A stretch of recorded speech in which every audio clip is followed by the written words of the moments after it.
नमस्कार, भक्ति दर्शन समाचारमा स्वागत छ। म हेमा शर्मा। आज मिति 2079 साल वैशाख महिनाको 19 गते सोमबार, नलनाम संवत्सर सूर्य उत्तरायण वसन्त ऋतु वैशाख शुक्ल पक्षको द्वितीय तिथि 27:59 उपरान्त तृतीय तिथि चन्द्रमा वृश्चिक राशिमा ईस्वी सम्वत 2022 मई महिनाको 2 तारिक सम्वत 1944 र नेपाल सम्वत 1142।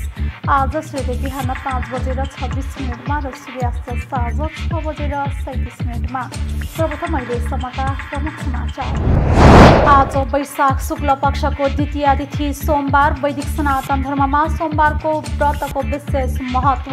भगवान शिवको प्रिय दिनको रूपमा मानेको सोमबार व्रत बसेमा सुख, शान्ति, समृद्धि तथा आफूले चिताएको वर प्राप्त हुने धार्मिक विश्वास। पर्यटकीय सम्भावना रहेर पनि ओझेलमा परेको गोर्खाको गणेश हिमाल र गणेश कुण्ड क्षेत्रमा पर्यटकीय सम्भावना बारे अध्ययन। यो मार्गबाट रुन्चेत स्थित कालो पोखरी, गणेश कुण्ड लगायत मनासलु, बौद्ध हिमाल, चुली, स्याला पिक, श्रृङ्गी, चमार, गणेश 2, गणेश 4, चरङ्गी हिमालको दृश्यहरू अवलोकन गर्न सकिने अध्ययन टोलीका अनुसार पदमार्ग नयाँ भएकाले धेरै ठाउँमा पूर्वाधार निर्माण गर्नुपर्ने। भक्तपुरमा रहेका बेबारिसे र परित्यक्त अवस्थामा पुगेका पोखरीहरूले जीवन्तता पाउँदै काठमाडौँको रानी पोखरी भन्दा पनि पुरानो र ऐतिहासिक मानेको भक्तपुर 1 मा रहेको भाज्या पोखरीको संरक्षण गर्ने क्रममा अन्य 3वटा पोखरीको पनि संरक्षण। नगरपालिकाको पहलमा सर्वसाधारणका लागि पुनः खुल्ला गर्ने गरी मल्लकालीन शैलीमा भक्तपुरको रानी पोखरीको पुनर्निर्माण सम्पन्न। नेपालले हात्ती संरक्षणका क्षेत्रमा गरेका कामको अन्तर्राष्ट्रिय जगतद्वारा सराहना। एसियाली हात्ती पाइने 13वटा मुलुकका प्रतिनिधिको तेस्रो बैठकमा नेपालले संरक्षणका लागि निर्माण गरेका नीति अवलम्बन गरेका कार्यक्रम उदाहरणीय। बैठकमा नेपाल सहित भारत, चीन, Myanmar, Sri Lanka, Bhutan, Thailand, Indonesia, Laos, Vietnam, Bangladesh, Malaysia र कम्बोडियाका प्रतिनिधिहरूको सहभागिता। सबै मुलुकका तर्फबाट काठमाडौँमा घोषणापत्र जारी। सगरमाथाको आरोहण मार्ग निर्माण 7400 मिटर माथि पुग्यो।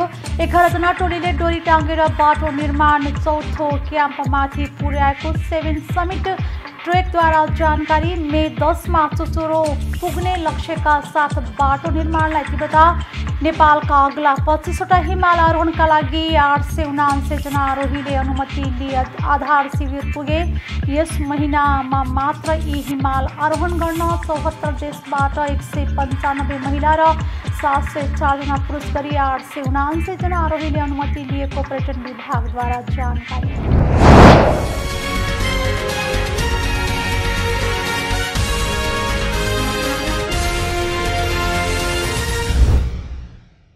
अब समाचार विस्तारमा। आज वैशाख शुक्ल पक्षको द्वितीय तिथि सोमबार। वैदिक सनातन धर्ममा सोमबारको विशेष महत्व रहेको छ। सोमबार भगवान शिवको बार मानिन्छ। सोमबारलाई भगवान शिवको प्रिय दिनको रूपमा मानिन्छ। शिवको अर्थ कल्याणकारी भन्ने हुन्छ। भगवान शिव संहारका देवता मानिनुहुन्छ, अर्थात् भक्तमा भएका सम्पूर्ण प्रकारको नकारात्मकता हटाएर पवित्रताको बीजारोपण गरेर कल्याण गर्नुहुने बताइन्छ। आशुतोष भगवान शिवलाई पवित्र मनले सामान्य पूजा मात्र गरेमा पनि शिव चाँडै प्रसन्न भएर आफ्नो शरणमा आएका भक्तको कल्याण गर्नुहुन्छ भनेर शास्त्रहरूमा उल्लेख गरिएको छ। सोमबारको दिन राखिने व्रतलाई सोमेश्वर व्रतको नामले पनि चिनिन्छ। सोमबारका दिन भगवान शिवसँगै भगवती पार्वती अनि चन्द्रमाको पनि विशेष रूपले पूजा गरिन्छ। भगवान शिवलाई भोलेनाथ भनिन्छ र संसारको रक्षक मानिन्छ। त्यही उनलाई संहारको देवता पनि मानिन्छ। भगवान शिव सौम्य आकृति एवं रौद्र रूप दुवैका लागि विख्यात हुनुहुन्छ। अन्य देवताहरूभन्दा शिवलाई भिन्न मानिएको, देवताका पनि देवता भएकाले उहाँलाई महादेव भनेर पनि पुकारिन्छ। सृष्टिको उत्पत्ति, स्थिति एवं संहारको अधिपति भगवान शिव नै मानिनुहुन्छ। शिव अनादि तथा सृष्टि प्रक्रियाको आदि स्रोत मानिनुहुन्छ। उहाँको काल र महाकाल स्वरूप नै ज्योतिष शास्त्रको आधार मानिन्छ। शिवको अर्थ यद्यपि कल्याणकारी मानिएको छ, तर उहाँले हमेसा लय एवं प्रलय दुईटैलाई आफ्नो अधीनमा राख्नुहुने बताइन्छ। सोमबारको दिन शिव जीको पूजा गर्दा उहाँको विभिन्न नामहरूको स्मरण गर्दा संसारिक कष्ट र मानसिक तनावबाट मुक्ति मिल्ने विश्वास गरिन्छ। सोमबार शिव पूजनका लागि प्रातः स्नान आदिबाट नित्य कर्मबाट निवृत्त भएर पवित्र हुनुपर्दछ। तत्पश्चात घरको मन्दिर या कुनै शिव मन्दिर गएर भगवान शिवको साथमा माता पार्वती र नन्दीलाई गङ्गाजल या पवित्र जल अर्पित गर्नुपर्दछ। जल अर्पित गरे पश्चात शिवलिङ्गमा चन्दन, अक्षता, बेलपत्र, सेतो पुष्प र धतुरो चढाउने विधान छ। पूजा सम्पन्न गर्नका लागि भगवान शिवलाई घिउ सक्खरको भोग लगाउने र धूप दीपले आरती गरेर साँझ शुद्ध सात्विक एक छाक भोजन पनि गर्न सकिने बताइएको छ। यसरी 16 साता अथवा 16 वर्षसम्म व्रत गर्ने नियम छ। एवं रीतिले प्रत्येक सोमबारको व्रत गर्न सकिन्छ। भगवान शिवको व्रतले सुखद दाम्पत्य जीवन, सुसन्तान तथा आफूले जुटाएको वर प्राप्त हुने बताइएको छ। पर्यटकीय सम्भावना रहेर पनि ओझेलमा परेको गोर्खाको गणेश हिमाल र गणेश कुण्ड क्षेत्रमा पर्यटकीय सम्भावनाबारे अध्ययन गरिएको छ। हालै विज्ञ पर्यटन टोलीले ती क्षेत्रको प्राकृतिक, सांस्कृतिक, धार्मिक पक्षसहित पदमार्गको एक्सप्लोर गरेको हो। धार्चे मनासलु पर्यटन विकास समितिका अध्यक्ष साने गुरुङको नेतृत्वमा गएको टोलीमा टान पोखराका संयोजक हेमराज बास्तोला, माउन्टेन गाइड तथा कार्टोग्राफर सञ्जीव गुरुङ, सगरमाथा आरोही कान्छी डोल्मो हेल्मो लगायतका टोलीले सम्भाव्यता अध्ययन गरेको हो। यो पदमार्गबाट रुन्चेत स्थित कालो पोखरी, गणेशकुण्ड लगायत मनासलु, बौद्ध, हिमालचुली, स्याला पिक, श्रृङ्गी चमार, गणेश 2, गणेश 4, चरङ्गी हिमालको दृश्यहरू अवलोकन गर्न सकिन्छ। अध्ययन टोलीका अनुसार पदमार्ग नयाँ भएकाले धेरै ठाउँमा पूर्वाधार निर्माण गर्नुपर्नेछ। यसको साथै पदमार्गमा सीमाङ्कन, पोर्टर, सेल्टर, पुल र खानेपानीको व्यवस्था गर्नुपर्छ। पर्यटनको सम्भावना बोकेको नयाँ ठाउँलाई प्रचार प्रसार र पूर्वाधार विकास गरेर नयाँ पर्यटकीय गन्तव्यका रूपमा विकास गरिने समितिका अध्यक्ष साने गुरुङले बताउनु भएको छ। यो क्षेत्रको ट्रकिङ म्याप, डकुमेन्ट्री निर्माण तथा प्रचार प्रसार सामग्री छिटै प्रकाशन गरिने पनि उहाँले बताउनु भएको छ। यो पदमार्ग पछ्याउँदै गणेश हिमाल बेस क्याम्पसम्म यात्रा गर्न सकिन्छ। अध्ययन टोलीका सदस्य पश्चिमाञ्चल टानका प्रतिनिधि हेमराज बास्तोलाले यो पदमार्ग अत्यन्तै सम्भावना बोकेकोले टानका सदस्य एजेन्सीको लागि खुसीको खबर भएको बताउनु भएको छ। अध्ययन टोलीले आरुघाट गाउँपालिकाको आरखेतदेखि पदयात्रा सुरु गर्दै मान्बु भएर यार्सा, काशीगाउँ, केरौजा, कोमाङखर्क, बिरेन डाँडा, मन्त्र डाँडा, मेघाचेत, गणेशकुण्ड, कालो पोखरी, रन्चेत, कामलाकोट, हुल्चुक हुँदै गणेश हिमाल बेस क्याम्पसम्मको यात्रा तय गरेको थियो। अध्ययन टोलीका सदस्य तथा माउन्टेन गाइड सञ्जीव गुरुङले यो क्षेत्रलाई 2वटा पदमार्गमा बाँड्न सकिने बताउनु भएको छ। एउटा पदमार्ग केरौजाबाट माहुङ खर्क, लाम्ब्रा डाँडा, बुङमार्चेत खर्क, बिरिम डाँडा, मान्द्राचे, सेनेकाङ पास, मेधाचेत हुँदै गणेशकुण्ड र त्यहाँबाट मेघाचेत, सुक्पाले, रोङजाकाङ, कालो पोखरी हुँदै रुन्चेतसम्म पुग्न सकिन्छ। यस्तै अर्को दोभानबाट फुलचोक हुँदै सुर्तीबारी, सेक्सुको पास, जुङतुर डाँडा, काईबुङ डाँडा, धाम बाचेत खर्क, सुब्बा खर्क, हेचाबा खर्क हुँदै गणेश हिमाल बेस क्याम्प पुगिन्छ। दुवै पदमार्गलाई एकचोटि 2 सातामा पदयात्रा गर्न सकिने र छुट्टा छुट्टै गरेमा एक सातासम्ममा गर्न सकिने बताइएको छ। धार्चे गाउँपालिका वडा नम्बर 1, 2 र 6 को आर्थिक सहयोगमा धार्चे मनासलु पर्यटन विकास समितिले सो क्षेत्रको पर्यटन विकास गर्न सम्भाव्यता अध्ययन गरेको हो। 9 जनाको अध्ययन टोलीले वैशाख 2 गतेदेखि 12 गतेसम्म गणेश हिमाल बेस क्याम्पसम्मको 12 दिने अध्ययन भ्रमण पदयात्रा गरेको हो। पोखरीको सहर भनेर चिनिने भक्तपुरमा रहेका अनेकौं पोखरी व्यवहारिसे र परित्यक्त अवस्थामा पुगेका पोखरीहरूले जीवन्तता पाएका छन्। काठमाडौँको रानी पोखरी भन्दा पनि पुरानो र ऐतिहासिक मानेको भक्तपुर 1 मा रहेको भाज्या पोखरीको संरक्षण गर्ने क्रममा अन्य 3वटा पोखरीले पनि जीवन्तता पाएका हुन्। भक्तपुर नगरपालिकाले सम्पदा संरक्षणको कार्यक्रम ल्याएपछि पोखरी बेउताउने योजना बनाएर भक्तपुर नगरपालिकाले संस्कृतविद प्राध्यापक डाक्टर पुरुषोत्तम लोचन श्रेष्ठको सहयोगमा पोखरी अध्ययन अनुसन्धान समिति गठन गरेको थियो। समितिले पोखरीको अध्ययन गर्दै जाँदा भक्तपुर 1 मा रहेको भाज्या पोखरी काठमाडौँको रानी पोखरी भन्दा पनि पुरानो र ऐतिहासिक भएको तथ्य फेला पारेको थियो। पोखरीमा रहेको भग्नावशेषमा भेटिएका इँटा, मूर्ति तथा पोखरीसँग सम्बन्धित सम्पदाको अध्ययनपछि यो पोखरी काठमाडौँको रानी पोखरी भन्दा 500 वर्ष अघिको भएको अध्ययनबाट देखिएको थियो। मन्दिर मल्लकालको उत्तरार्धमा जीर्णोद्धार अभावमा भत्केर विस्मृतिमा परेको थियो। यसैकारण मल्लकाल पछिका पुस्ताले त्यहाँ मन्दिर थियो भन्ने विषयको उहाँको भनाइ छ। यसको विनाशमा प्राकृतिक र राजनीतिक दुवै कारण भएको हुन सक्ने अनुमान गरिएको छ। पोखरीको मध्यभागमा अवस्थित शिखर शैलीको मन्दिरमा जलेश्वरको मूर्ति रहेको छ।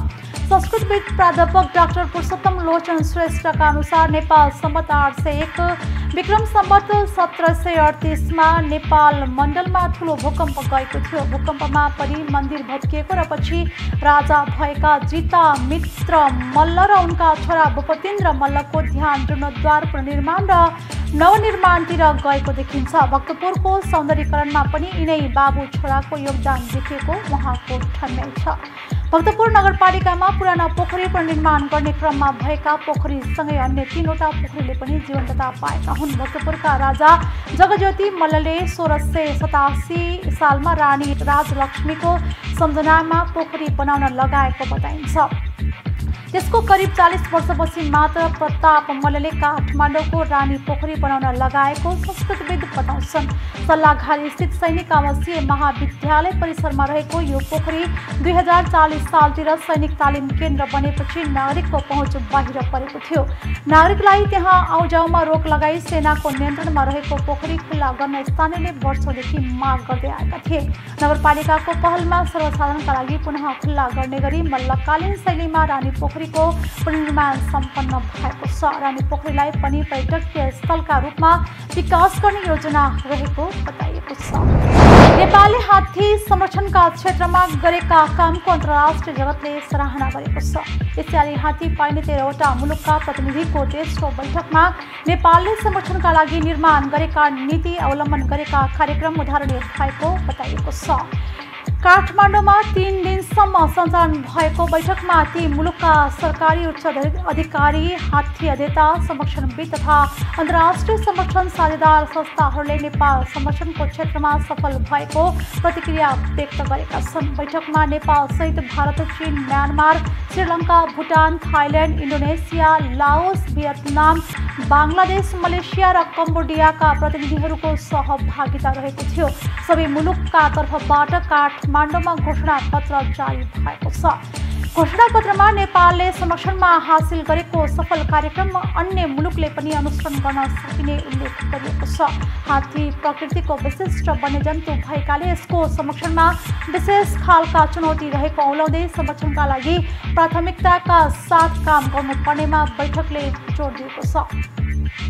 घोषणापत्रमा हात्ती पाइने मुलुकको बीच द्विपक्षीय र बहुपक्षीय सहयोग, समन्वय र साझेदारीमा काम गर्न सबै मुलुक सहमत भएको कुरा उल्लेख गरिएको छ। त्यसैगरी स्थानीय समुदायसँगको मानव वन्यजन्तु बीचको द्वन्द्व न्यूनीकरण गर्न जीविकोपार्जनका गतिविधि सञ्चालन गर्नुपर्ने, हात्तीको वासस्थान संरक्षण तथा सुधारका लागि भूमि प्रयोगको दीर्घकालीन योजना अवलम्बन गर्नुपर्नेमा जोड दिएको छ। हात्ती लगायतका दुर्लभ वन्यजन्तुको चोरी, शिकार तथा तिनका अङ्गहरूको अवैध व्यापारलाई रोक्न अन्तर्देशीय र अन्तर्राष्ट्रिय साझा मञ्चमा एकमत भएर उभिने र कानुन कार्यान्वयनमा जोड दिने कुरामा बैठकमा सहभागी मुलुकहरू सहमत भएका छन्।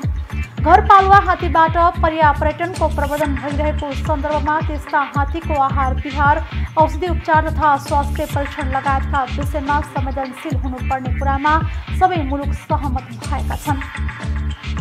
हात्ती सम्बन्धी भए गरेको विश्वव्यापी अध्ययन अनुसार तथा संरक्षणका लागि अवलम्बन गरिएका प्रविधि र असल सिकाइको अनुभव आदान प्रदान गर्ने र ती अनुभवलाई कार्यान्वयन गर्न अन्तर्राष्ट्रिय संरक्षण साझेदार संस्थाहरूलाई सहयोगका लागि आग्रह गर्ने कुरा घोषणा पत्रमा उल्लेख गरिएको छ। हात्ती संरक्षणमा देखिएका नयाँ चुनौती लगायतका विषयका सूचनालाई हात्ती पाइने मुलुकहरू बीच आदान प्रदान गर्ने हात्ती संरक्षणको राष्ट्रिय कार्ययोजना निर्माण र कार्यान्वयन गर्न सबै मुलुक सहमत भएका छन्। बैठक समापनपछि राष्ट्रिय निकुञ्ज तथा वन्यजन्तु संरक्षण विभागका महानिर्देशक डाक्टर रामचन्द्र पौडेलले हात्ती विशिष्ट खालको वन्यजन्तु भएकाले यसको संरक्षणका लागि विश्व समुदायलाई नै हातेमालो गर्न बैठकले आह्वान गरेको बताउनु भएको छ। हात्ती पाइने मुलुकले संरक्षण गर्नु पहिलो दायित्व भए पनि संरक्षणमा अन्य मुलुकको पनि उत्तिकै दायित्व हुने उहाँको भनाइ छ। विशेष गरी विकासोन्मुख मुलुकहरूमा विकासका काम सञ्चालन गर्दा वातावरण मैत्री बनाउने नीति निर्माण गरी प्रभावकारी कार्यान्वयन गर्नुपर्ने र त्यसका लागि अन्तर्राष्ट्रिय सन्धि सम्झौतालाई अक्षरशः पालना गर्न अभिप्रेरित गर्ने कुरामा पनि सहभागी मुलुकहरू सहमत भएका छन्। सगरमाथाको आरोहण मार्ग निर्माण 7400 मिटर माथि पुगेको छ। 11 जना शेर्पाको टोलीले डोरी टाँगेर बाटो निर्माण चौथो क्याम्पमाथि पुर्याएको 7 समिट ट्रेकका निर्देशक टासी लाक्पा शेर्पाले जानकारी दिनुभएको छ।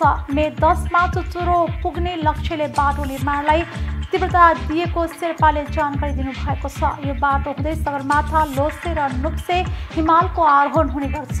मे महिना भित्रमा सबै आरोहण सम्पन्न गर्ने गरी आरोहण कम्पनीहरूले आरोहीलाई तयारी अवस्थामा राखेका छन्।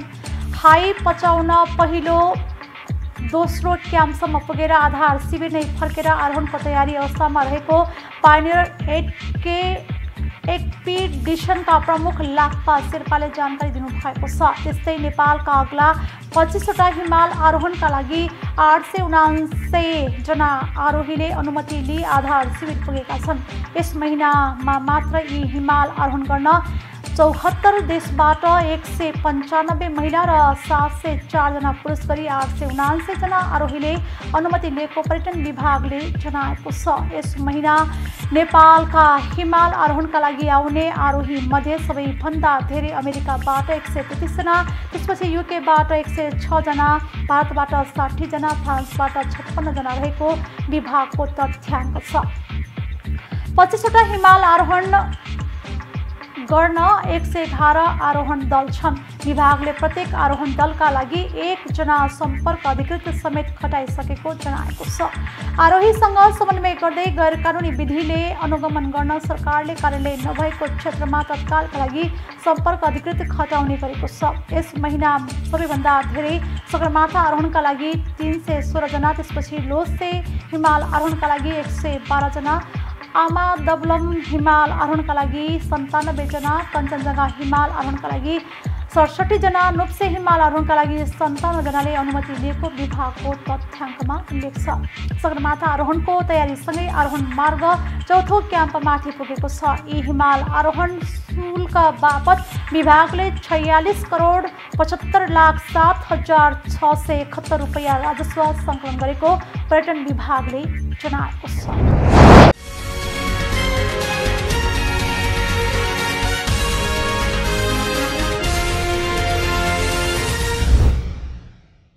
अहिले हामी भक्तदर्शन समाचारको अन्त्यमा आइसकेका छौँ। जाँदा जाँदै प्रमुख समाचार पुनः आज वैशाख शुक्ल पक्षको द्वितीया तिथि सोमबार। वैदिक सनातन धर्ममा सोमबारको व्रतको विशेष महत्व। भगवान शिवको प्रिय दिनको रूपमा मानेको सोमबार व्रत बसेमा सुख, शान्ति, समृद्धि तथा आफूले चिताएको वर प्राप्त हुने धार्मिक विश्वास।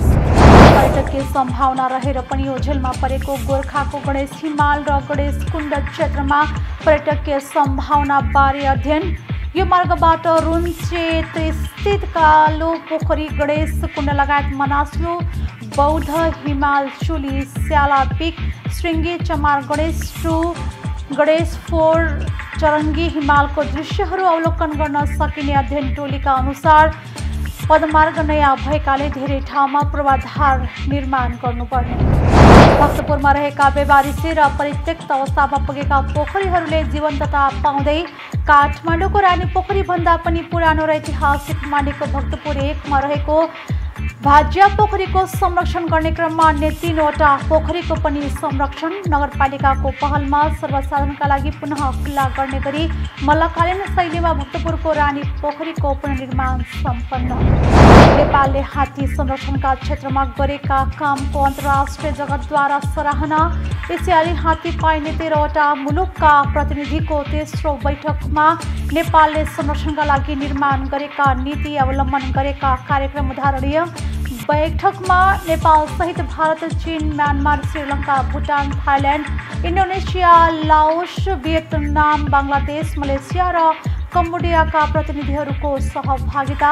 सबै मुलुकका तर्फबाट काठमाडौँमा घोषणापत्र जारी। सगरमाथाको आरोहण मार्ग निर्माण 7,400 मिटर माथि पुग्यो। 11 जना टोलीले डोरी टाँगेर बाटो निर्माण चौथो क्याम्पमाथि पुर्याएको 7 समिट ट्रेकद्वारा जानकारी। मे 10 मा चुचुरो पुग्ने लक्ष्यका साथ बाटो निर्माणलाई तीव्रता।